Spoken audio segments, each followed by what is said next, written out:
The top stories tonight in Y News. President Ferdinand Marcos Jr. plans to visit Australia's capital, Canberra, to speak before the Australian Parliament and discuss key mutual issues, including defense and security. The Philippine Navy reveals electronic interference has been plaguing Philippine ships in the West Philippine Sea for 3 to 4 years or even longer.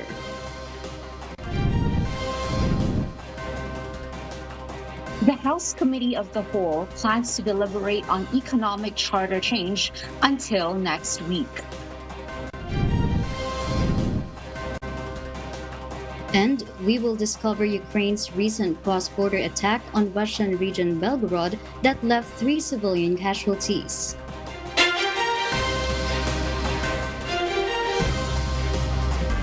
Good evening, Philippines and the world. Today is Tuesday, February 27, 2024.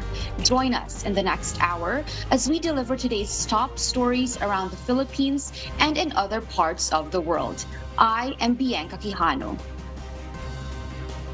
We are also seen in 1,935 satellite monitoring centers nationwide and via live streaming worldwide through the UNTV News and Rescue social media channels. I am May Viendo.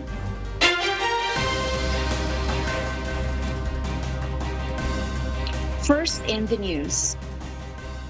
President Ferdinand Marcos Jr. will visit Australia's capital, Canberra, on February 28 to 29 to speak before the Australian Parliament and discuss key mutual issues, including defense and security. Nel Maribohog reports. President Ferdinand Marcos Jr. will leave for Canberra tomorrow, February 28, to further strengthen cooperation and discuss new avenues of collaboration with Australia.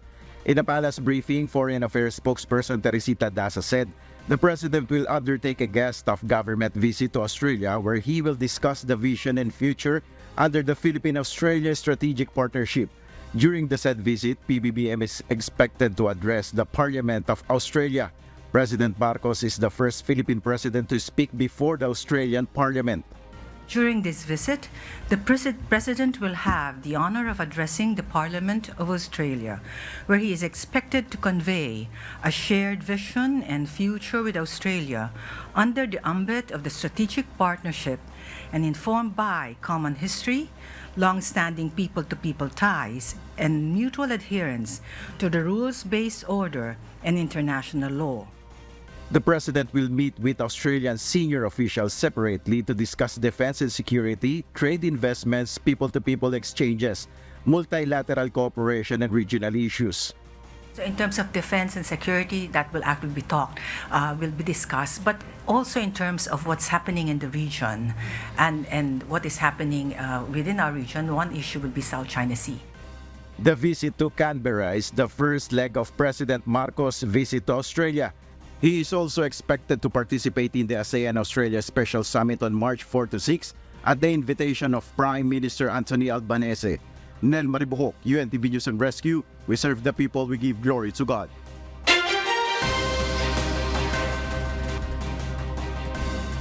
The Philippine Navy has voiced its concerns in the wake of a recent jamming incident experienced by vessels of the Philippine Coast Guard or PCG and BFAR.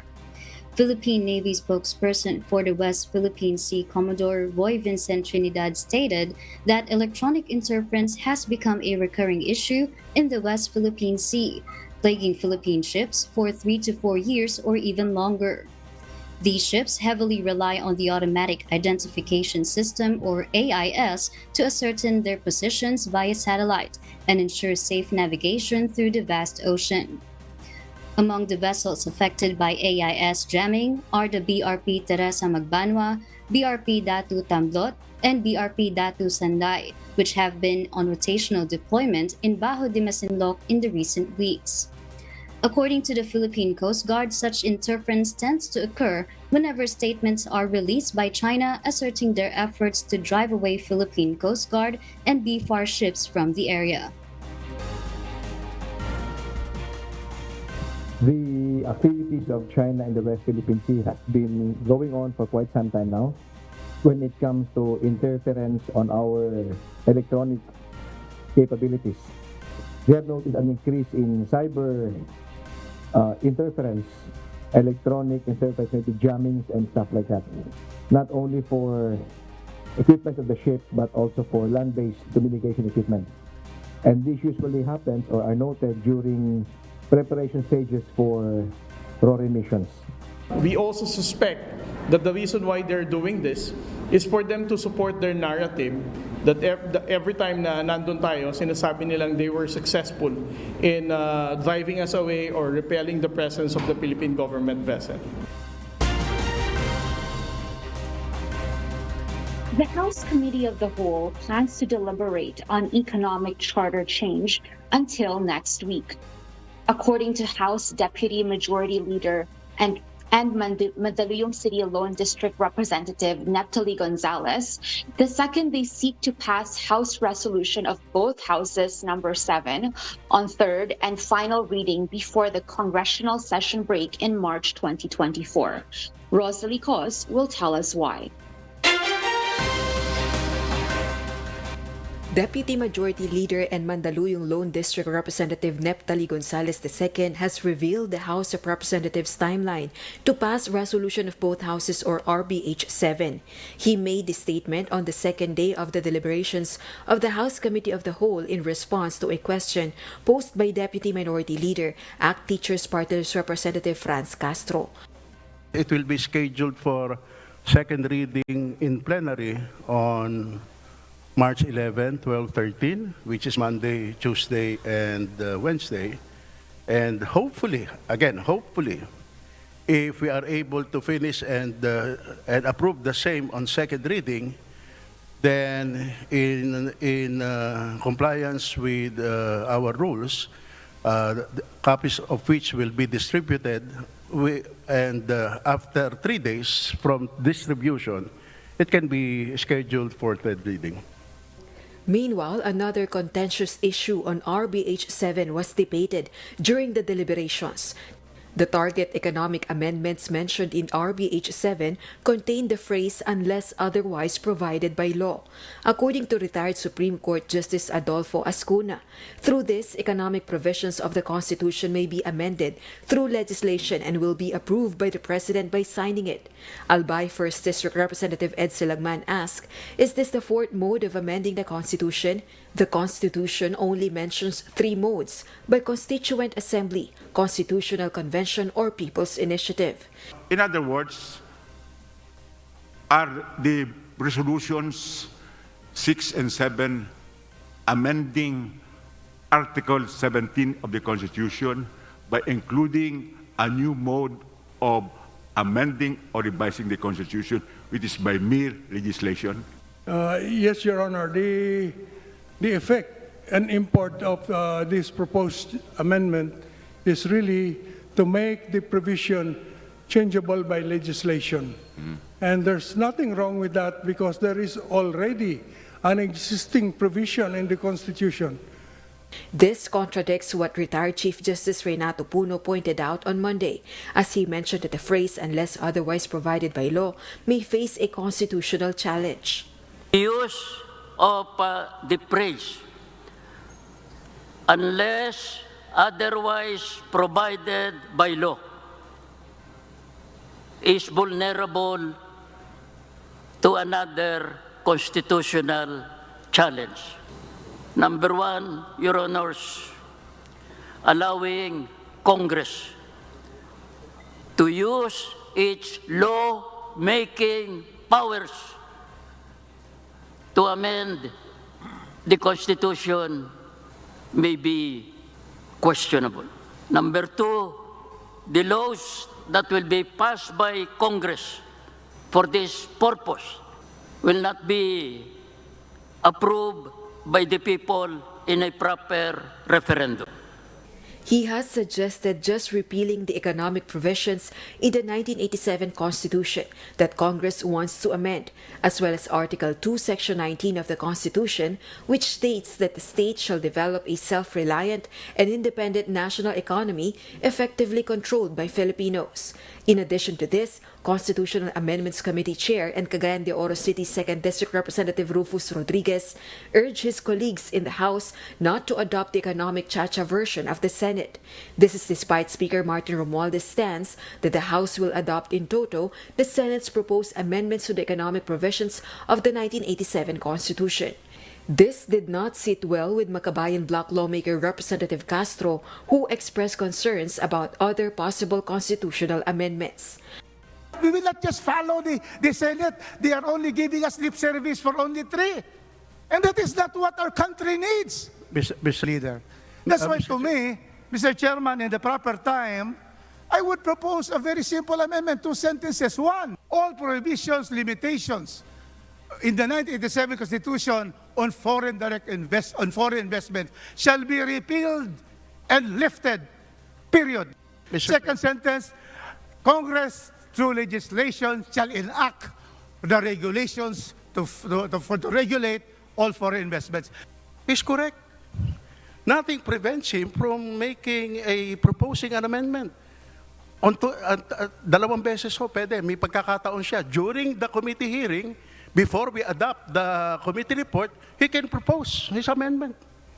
Kung ma-carry yun, then it will be part of the committee amendment or individual amendment. Failing that, he can go to the plenary. During the plenary, during the time of individual amendment, he can propose that amendment. Kung manalo siya, di panalo. Kung hindi mananalo, di talo. Ganun lang naman ho yun eh. Ganun lang. But any member who has a proposed amendment can do so at the proper time. So nag-worry po ang kinatawang ito, Mr. Chair, kasi baka hindi lang yung 3 ito. Nakita naman natin yung statement ng ating chairman ng Committee on Amendments, parang mas gusto niya, dahil gusto ni President Marcos na ibukas ang buong ekonomiya ang economic provisions. So hindi lang po dito sa 3. Rosa Licoz, UNTV News and Rescue. We serve the people, we give glory to God.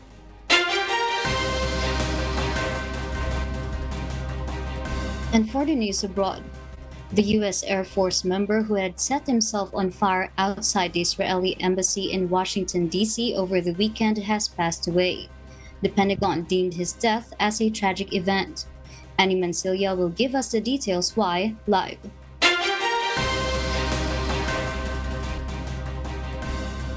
Yes, Annie, good evening. Good evening, Maeve. An active duty United States Air Force officer died from his injuries after being hospitalized in a critical condition on Sunday, February 25. The airman, identified by the Metropolitan Police Department as 25-year-old Aaron Bushnell from San Antonio, Texas, set himself on fire outside the Israeli embassy in protest against Israel's war on Gaza. Dressed in military fatigues, Bushnell live-streamed himself on social media and called out Israeli attacks on Gaza as genocide, and said what he was doing was not as extreme as the suffering of Palestinians. He then set himself ablaze while yelling "Free Palestine" until he fell to the ground. The fire had been put out by members of the Secret Service, and according to the District of Columbia Fire and Emergency Medical Service, Bushnell was taken to a hospital in a critical condition, where he passed away.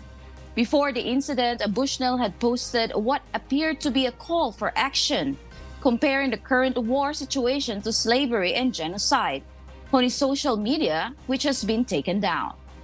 In December, a woman set herself on fire outside the Israeli consulate in Atlanta in protest against the same war. Meanwhile, U.S. Defense Secretary Lloyd Austin follows the situation, and the Pentagon said that the Air Force member's death was a tragic event. Back to you, Maeve. Thank you, Annie Mancilia, live from Singapore. Civilians have been killed in Ukraine's recent cross-border attack on Russian region Belgorod. Olga Chalyan tells us why. Ukraine recently deployed a drone attack, hitting a car, taking the lives of 3 civilians in Russia's Belgorod region, which borders the two nations. Vyacheslav Gladkov, the governor of Belgorod, announced the aftermath of the drone attack, stating that the vehicle had been transporting construction workers just under 5 kilometers away from Belgorod.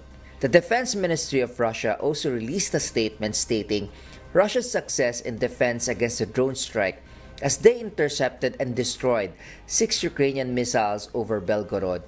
Belgorod has been a region that Ukraine has been targeting for months, with the nation deploying cross-border strikes regularly, which also takes the lives of civilians frequently.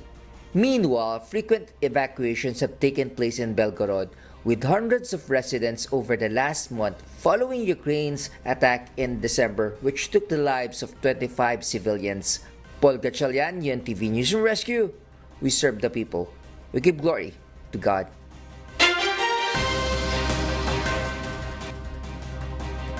We will share more global stories with you later. For those watching our live streaming on YouTube, please click the subscribe button you see on your screen and ring the bell for notification. You may also follow us on Facebook, Instagram, and TikTok. A Senate panel has ordered to subpoena the 2 main suspects in the disappearance of beauty queen Catherine Camilon. Dismissed Cop Alan De Castro, who is the primary suspect behind the missing case, failed to attend the Senate hearing, citing the need to take care of his wife, who is 8 months pregnant. His personal driver, Jeffrey Magpantay, was also a no-show in the inquiry, but vows to attend the next hearing. However, Senator Ronald De La Rosa was unconvinced. Hindi naman siya nanganak eh. Hindi naman siya manganak. Bakit hindi siya pwede po? If you are listening right now, Medyo De Castro, alam ko nagmumonitor ka, you should come here. Hindi yan rason na buntis yung asawa mo. Ako noon, 3 anak ko pinanganak, nawala ako sa tagiliran ng asawa ko. Andun ako sa bundok, nag-ooperate laban sa NPA. Sige, whatever alibis they want to hintayin nila yung subpoena. Yes, sir. And later, pag isnabin pa nila yung subpoena, hintayin nila yung warrant of arrest. So, magiging dalawa yung warrant nila. Warrant nila kung sa krimen na ginawa nila at warrant coming from Senado. Yes, sir. Yes, sir. You inform them accordingly, ha? The Philippine National Police Region 4A also supported the issuance of a subpoena versus De Castro, noting that the dismissed cop is not at large. Your Honor, actually kausapan namin siya kagabi. He was about to join the proceeding. However, he was prevented by his lawyer. So, ang i-request sana namin to this honorable body is to issue a subpoena para mapilitang pumunta rito sa hearing, Your Honor. The Camilon family continues to call for justice for more than 4 months since Catherine went missing. Wala ho kaming alam. Wala ho kaming alam kung nasaan talaga siya. Yun lang ho, sir, ang lagi naming hinihiling na magkaroon ho ng linaw ang pagkawala ho ng aming anak. The Department of Justice, or DOJ, and the family of slain minor Gemboy Baltazar will bring the case to the Court of Appeals. Dante Amento tells us why. Parents of the teenager Gemboy Baltazar expressed frustration on Tuesday, February 27, over the court's ruling on the case of their son. The decision or result was allegedly different from what they have expected. Sobrang sakit po na nararamdaman namin ng pamilya ko dahil sa inaasahan po namin na anim po sila makukumbig, pero kabaliktaran mo ang nangyari. The Navotas City Regional Trial Court Branch 286 convicted Police Staff Sergeant Jerry Maliban of light offense of homicide instead of murder. The court meted Maliban 4 to 6 years of imprisonment and 50,000 fine for the family of the victim. Si Police Staff Sergeant Jerry Maliban po ay napatunayan may kasalanan to sa homicide Dahil sa page 33 po ito na decision, no? Police Staff Sergeant Maliban cannot be said to have employed rules, methods, or forms in the execution of the crime. In short, hindi po napatunayang pinano niya yung paraan kung paano niya gagawin ng krimen. 4 other accused, such as Police Staff Sergeant Nico Pines Escalon, Police Executive Master Sergeant Roberto Balaes Jr., Police Corporal Edward Jake Blanco, and Patrolman Benedict Mangada, were only convicted of illegal discharge of firearms with 4 months of imprisonment. Meanwhile, Police Staff Sergeant Antonio Bugayong Jr. was acquitted for lack of evidence that he used his firearm or shot the victim. Hence, the Department of Justice or DOJ and Gemboy's parents will bring the case to the Court of Appeals through the Office of the Solicitor General. The DOJ believes that the justice was not served fully to the family of the victim. Doon sa analysis ho natin, itong mga arguments of conspiracy, the reasonableness of the reaction of the police is subject to interpretation. No? Kaya natin i-appeal doon sa Court of Appeals dahil sa tingin ho natin, magkaiba ho no, yung interpretation ho natin. Itong decision ngayon ay sa tingin ho namin hindi sapat dahil meron makakalaya na mga police, subalit meron ding nawala sa Baltazar family. No? So, tignan ho natin yung balance nun. Gemboy's parents emphasized that their quest for justice is not yet over. Pamilya ko na itutuloy po namin yung laban na makuha po talaga namin yung totoong hustisya para sa pagkamatay ng anak ko na si Gemboy. Hindi po sapat yung ang hatol sa kanila. Hindi po sapat sa aming pamilya. Kasi po masakit sa amin. The DOJ assures while the case is on appeal, the parents of Gemboy will remain under their Witness Protection Program or WPP. Dante Amento, UNTV, News and Rescue. We serve the people. We give glory to God.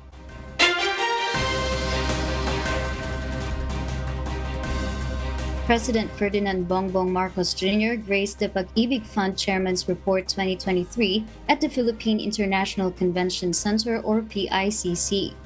During his address, he emphasized the importance of making home mortgage financing more accessible to Filipinos. President Marcos underscored that addressing the housing backlog in the country is paramount, and Pag-IBIG Fund plays a crucial role in achieving this goal. Gladys Duwabi details why. The Pag-IBIG Fund reported it does not only hit but exceeded its performance last 2022. During the agency's chairman report earlier today, February 27, the dividend rate of Pag-IBIG regular savings reached 6.55%, while 7.05% for the return rate of MP2 savings this year. The flagship program of the current administration, Pambansang Pabahay para sa Pilipino, had 20.17 billion pesos approved loans, with 17,791 housing units to be financed. While President Ferdinand Bongbong Marcos Jr. has seen the effort and dedication of the agency in serving the Filipinos, President Marcos urged Pag-IBIG Fund to make its home mortgage financing more accessible to address housing backlog in the country. And so with the same spirit, I urge the Pag-IBIG Fund to make its home mortgage financing even more accessible and to balance this with sustainability. This is to inspire Filipinos today and the generations to come to work hard to reach their goal of a house that they can call their own. The President added we are still far from declaring mission accomplished as to the need of housing is concerned. With millions of our countrymen denied the right to decent shelter, the stakes could not be higher. So our task is clear: to build the most number of housing units by any administration. Gladys Tuwabi, UNTV News and Rescue. We serve the people, we give glory to God.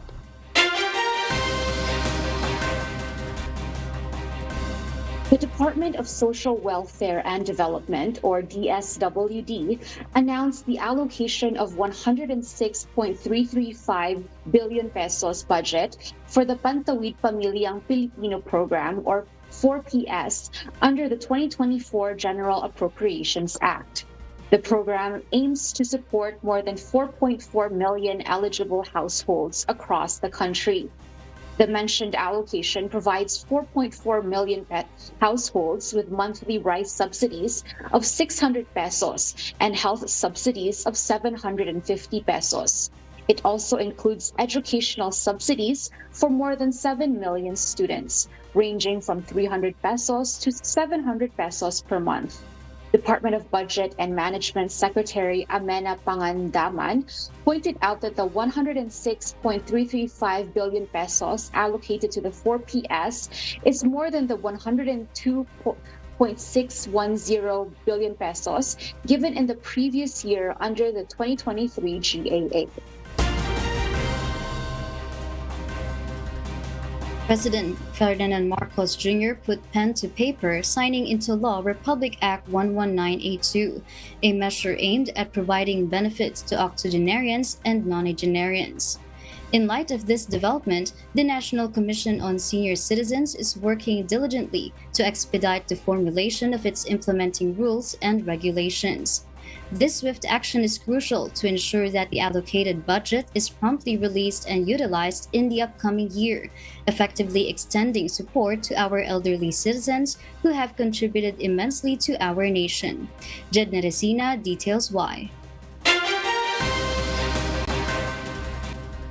In order for the budget to be released and ready for use the following year, the National Commission for Senior Citizens or NCSC is expediting the creation of its implementing rules and regulations of the Republic Act 11982 or the expanded Centenarian Act. Sabi namin, papaspasan namin itong paggawa ng IRR at sana makahabol po kami sa budget call ng DBM. Mga last day daw po ay April 30 ngayong taon na to. Kailangan masabitan namin yung IRR para umabot po next year ang pondo ng budget ng batas na to. Under the said law, senior citizens will get a 10,000 pesos cash gift when they reach the age of 80 and every 5 years until they reach the age of 95.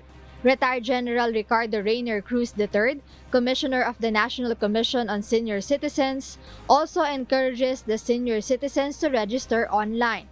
Republic Act 11982, the new law signed by President Ferdinand Marcos Jr., includes the Elderly Data Management System, where all the information of senior citizens' registration will go, and this will make easier to determine the beneficiaries of the said law.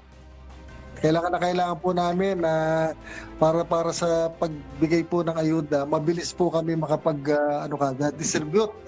Importante malaman kagad natin yung mga senior citizens natin.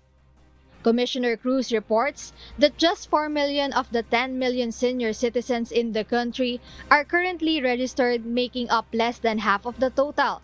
That is why he reiterated that senior citizens have to register and take part in the mentioned online database. Jed Neresina, UNTV News and Rescue. We serve the people, we give glory to God.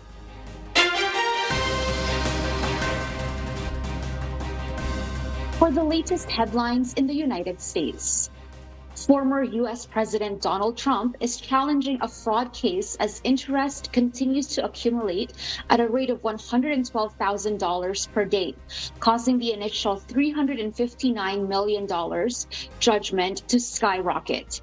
New York Attorney General Letitia James has threatened to seize his assets if he fails to pay up. The case involves allegations of inflating property values for loan benefits, leading to a 3-year ban on him conducting business in the state. Despite the ruling, Trump, a leading contender for the Republican presidential nomination, has decided to appeal, extending the legal battle into the upcoming election season, where he may face off against Democratic President Joe Biden once again. Trump has consistently criticized the judgment as a politically motivated attack. His legal team is now seeking to have the fine overturned and restore public trust in New York's judicial system by appealing the court's decision on grounds of legal errors and jurisdictional overreach. Additionally, they argue that he was improperly targeted under a consumer protection law meant for regulating business practices.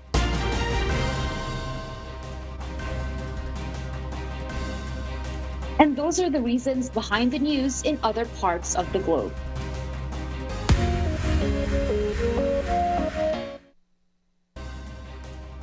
The local government unit of La Trinidad Benguet is gearing up for the much-anticipated celebration of the highlights of the Strawberry Festival. Among the focal points of this festivity is the ambitious endeavor of baking 10,000 cupcakes. This culinary feat not only showcases the region's abundance of strawberries, but also underscores the spirit of unity and community involvement that characterizes this annual event. This report will tell us why. La Trinidad, fondly hailed as the strawberry capital of the Philippines, is set to host its 42nd Strawberry Festival from March 4 to 26, promising a harmonious blend of agricultural prowess and community engagement. This year's festivities promise to captivate attendees with the town's innovative presentation of its renowned strawberries. Departing from the customary giant strawberry cakes, the spotlight will shine on the baking and sale of 10,000 special strawberry cupcakes, a practical and inclusive twist on past celebrations. We will be having only strawberry cake feast, in which there will be a lot of replica of the giant strawberry, but we are going to introduce strawberry cups, not strawberry slice. We are supposed to have twin strawberry cake this year, but due to preparation. La Trinidad Benguet Mayor Romeo Salda reported that local strawberry production remains robust, with 39 hectares of strawberry fields cultivated by 1,020 farmers, yielding an impressive 18 to 20 tons per hectare on average. Despite the berries' increasing popularity, he assured both residents and tourists of an ample supply. They are producing 18 to 22 tons per hectare, so we have sufficient enough production in the municipality of La Trinidad. We have enough supply for local and tourists. Maganda naman yung supply ng strawberry, marami naman po. Pag Sabado, mas maraming turista, mas maraming benta. Introducing a new strawberry variety called the Snow White variety, known for its remarkable sweetness and imported from China, La Trinidad aims to expand cultivation through collaboration with selected farmers, despite limited current production and availability of seedlings. Municipal Tourism Officer Valred Olsim explained that this year's themed celebration, La Trinidad, the Strawberry Capital of the Philippines, Sirom ni Duting, seeks to reaffirm the town's identity as the primary producer of strawberries in the country.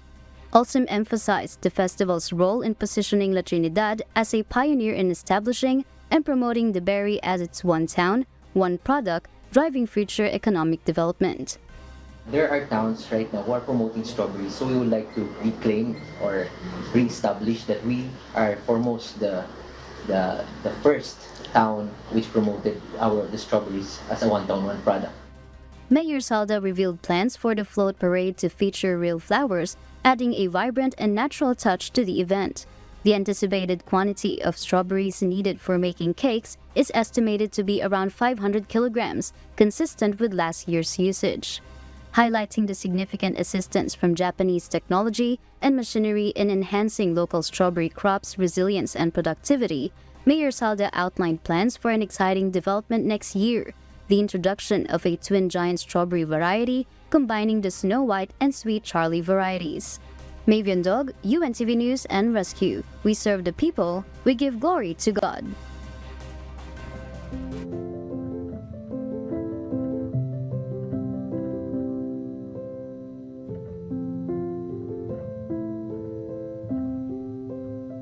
Our Kasangbahay, as the world faces these trying times amid the various challenges and uncertainties, we are inviting everyone to join the global prayer for humanity. Good day. I'm Brother Eli Soriano of the members of the Church of God International. I want to invite you to join us in a minute of prayer every day to pray for humanity and the whole world as we go through these perilous times. While safety measures like washing of hands, and strengthening of our immune systems may help us through this horrible predicament, there is still no precaution or cure more powerful than God's mighty intervention. And we need His intervention now more than ever. It doesn't matter what religion you are in or what denomination you belong. This is an invitation for all the people around the world who cares for the future of their family, friends, loved ones, and humanity as a whole. Everybody is welcome to pray with us. For more details, you can check out the description box below. Thank you very much, and I hope to hear from you soon. May God bless you.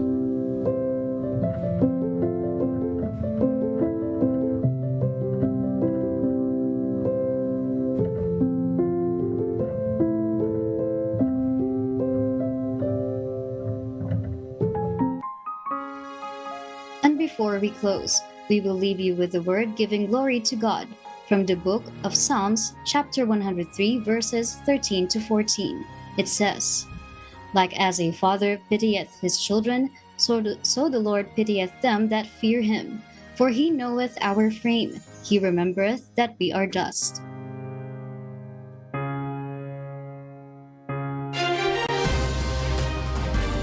And those are the reasons behind the news February 27, 2024. Reasons we deliver to you as they unfold.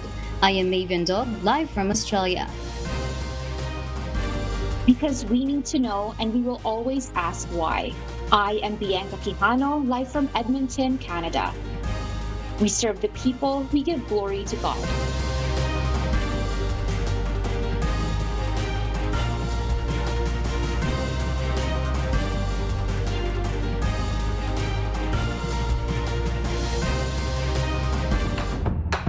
During this visit, the President will have the honor of addressing the Parliament of Australia, where he is expected to convey a shared vision and future with Australia under the ambit of the strategic partnership and informed by common history, long-standing people-to-people ties, and mutual adherence to the rules-based order and international law.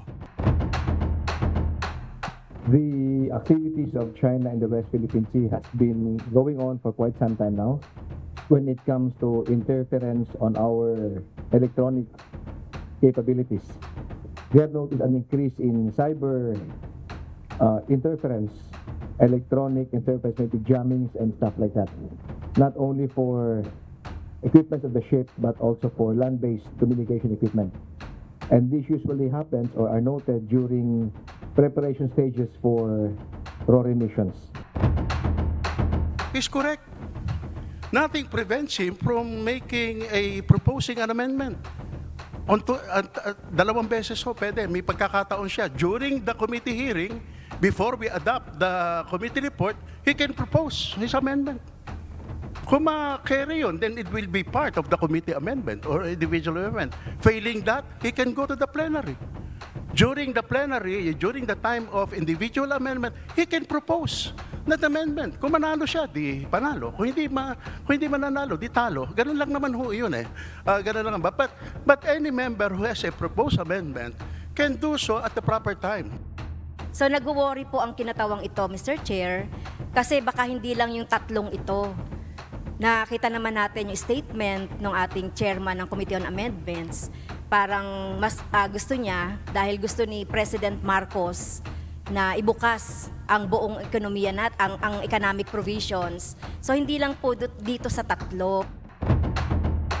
Doon sa analysis ho natin, itong mga arguments of conspiracy, the reasonableness of the reaction of the police is subject to interpretation. No? Kaya natin i-a-appeal doon sa Court of Appeals dahil sa tingin ho natin magkaiba ho no, yung interpretation ho natin. Itong decision ngayon ay sa tingin ho namin hindi sapat dahil meron makakalaya na mga pulis, subalit meron ding nawala sa Baltazar family. No? So, tignan ho natin yung balance nun.